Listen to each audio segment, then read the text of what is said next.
ये कहानी एक लड़के की है जो बहुत ही होनहार और चालाक है।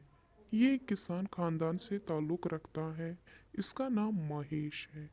महेश के पापा जमींदार है और महेश की माँ घर का काम करती है। महेश का एक छोटा भाई है और एक छोटी बहन है।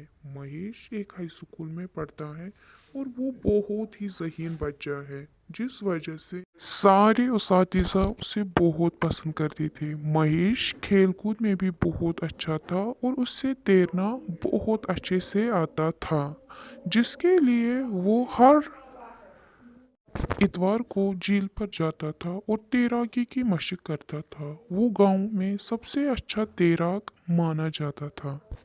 हर साल इस जिले में तैराकी का मुकाबला होता था, मगर महेश इस मुकाबले में कभी हिस्सा नहीं लेता था।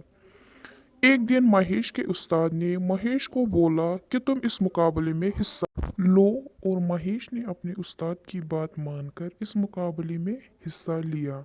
जिस झील में ये मुकाबला होता था उसे बहुत खूबसूरती से सजाया गया था और तमाम जिले के लोग वहां मौजूद थे और तमाशा देख रहे थे।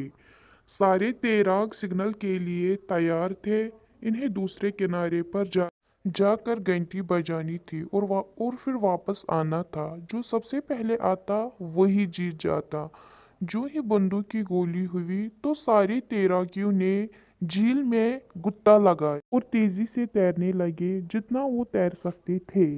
महेश सबसे आगे था और बाकी तैराकी इसके पीछे थे। वो सबसे पहले दूसरे किनारे पर पहुंचा और घंटी बजाई और फिर वापस आया और एक तैराकी इसे 10 मीटर की दूरी पर था। महेश अब खत्म लाइन को छूने ही वाले थे।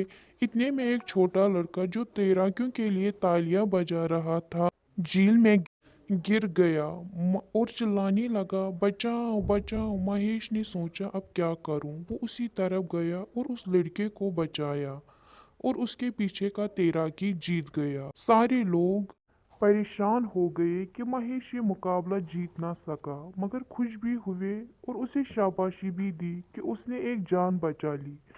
महेश को कोई गम नहीं था कि वो मुकाबला जीत न सका, बल्कि उसे ज़्यादा खुशी थी कि उसने एक जान बचा ली। इस कहानी से हमें ये सबक मिलता है कि हमें खुदगर्जी कभी नहीं करनी चाहिए। महान हमेशा वही होता है जो दूसरों के काम आता है।